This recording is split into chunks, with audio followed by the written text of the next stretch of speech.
Fala pessoal, eu sou o Luiz Otávio. Hoje eu vou te mostrar aqui como usar visualização de dados usando o R para mostrar os dados aqui do coronavírus, o assunto que está na moda aí em todos os grupos de WhatsApp, noticiário, só se fala nisso, né? Então vamos usar esse assunto aqui para eu te mostrar como você pode usar a visualização de dados a seu favor aí no seu trabalho, mostrando os dados, os relatórios, o assunto que está em pauta aí na sua empresa também. Você pode fazer um relatório totalmente interativo para as pessoas escolherem o que elas querem ver e o resultado vai aparecer na tela dela, exatamente respondendo a pergunta que ela fez. Então aqui, como que isso funciona, como isso foi feito? Bom, eu vou mostrar para vocês aqui um trabalho que foi desenvolvido por um pesquisador chamado Fabecker.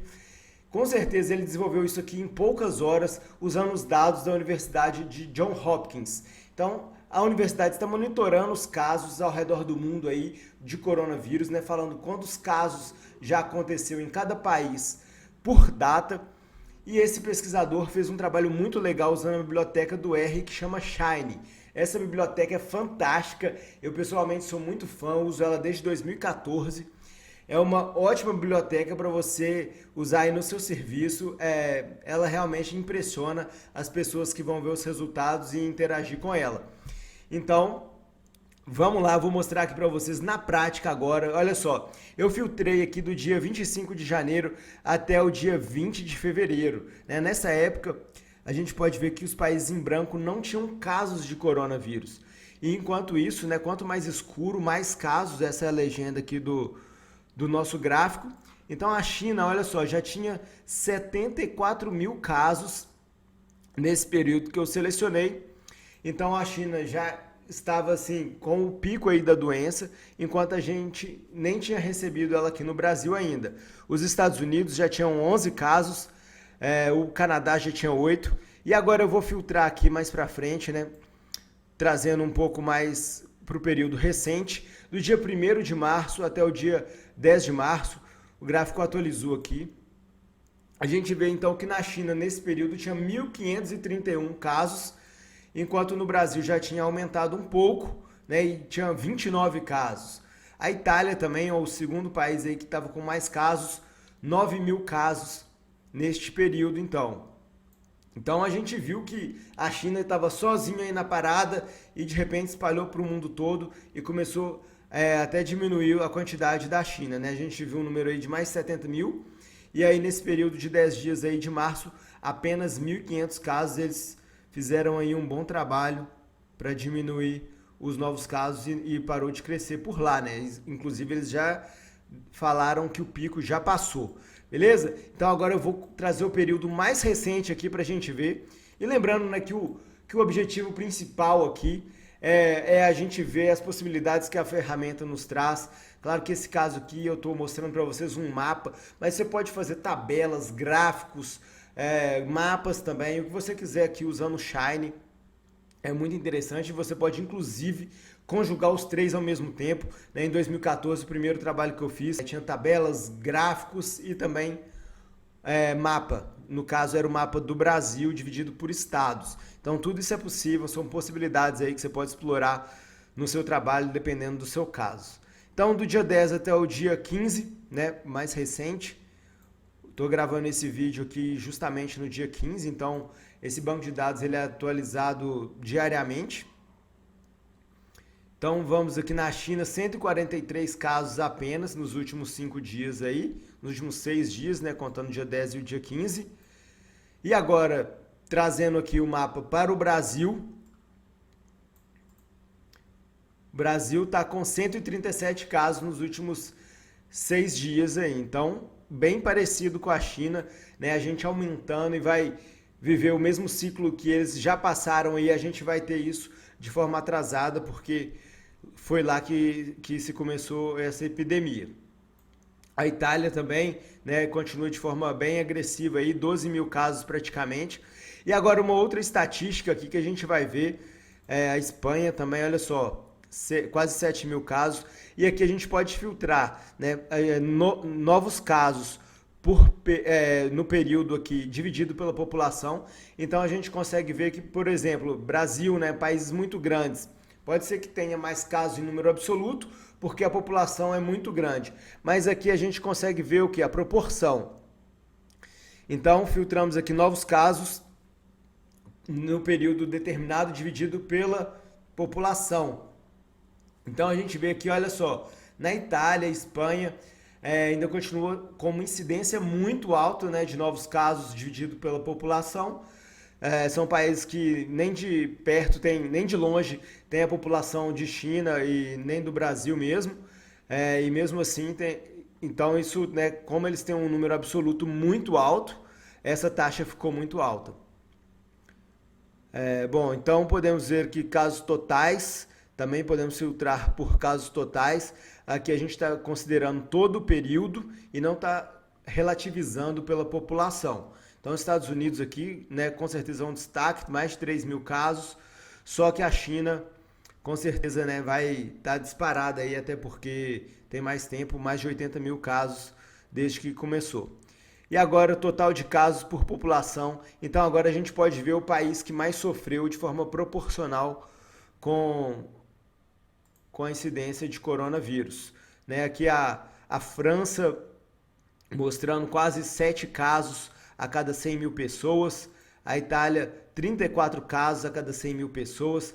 A China, olha só, 6 casos a cada 100 mil pessoas. Então, apesar do número absurdo de quase 80 mil pessoas, a proporção de chineses que pegou o vírus, né, é muito menor do que a da Itália, por exemplo, que é de 34, né, quase 6 vezes maior na Itália, se a gente for olhar proporcionalmente.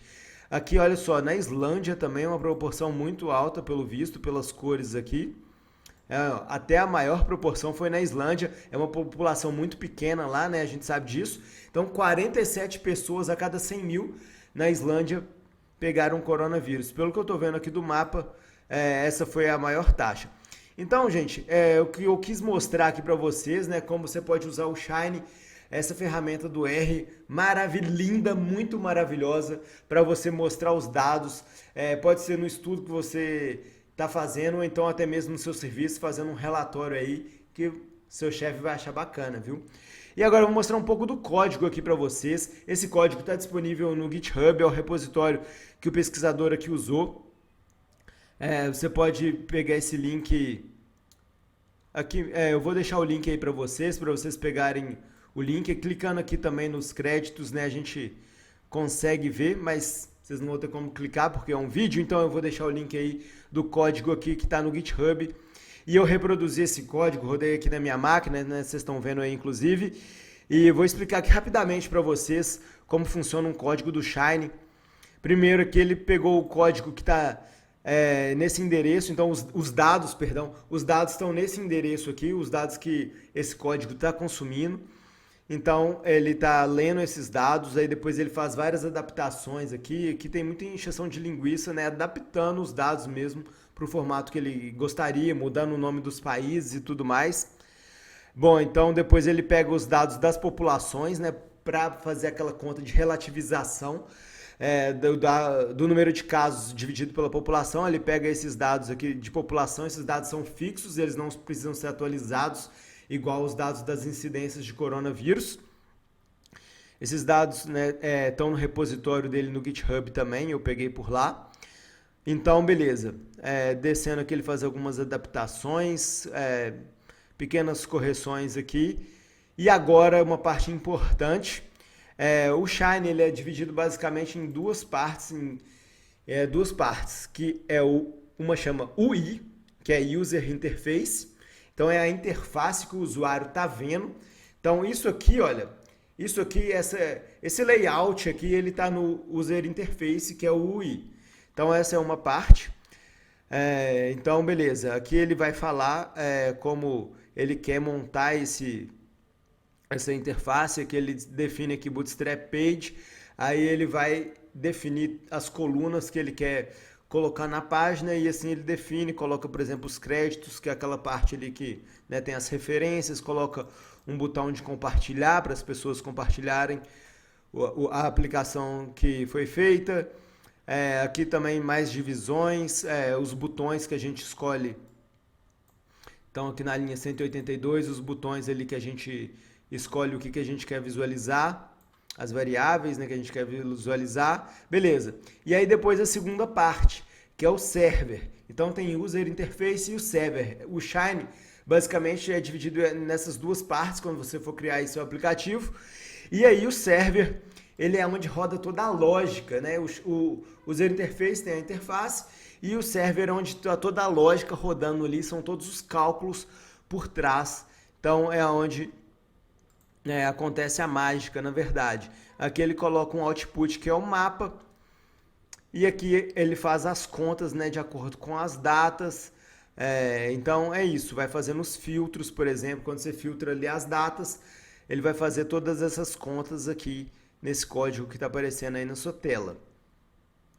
Claro que vendo isso aqui pela primeira vez pode parecer um pouco complexo. Se for o seu primeiro Shine que você for desenvolver, tem exemplos muito mais simples aí para você começar. Vamos trocando ideia, é claro que eu posso te ajudar também.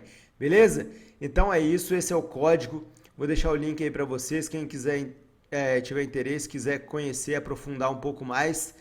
E claro, procure sempre um exemplo mais simples se você estiver começando aí no Shine. Mas eu quis trazer esse exemplo aqui, maravilhoso para vocês, porque só se fala em coronavírus. Beleza? Então é isso aí, um grande abraço e até a próxima.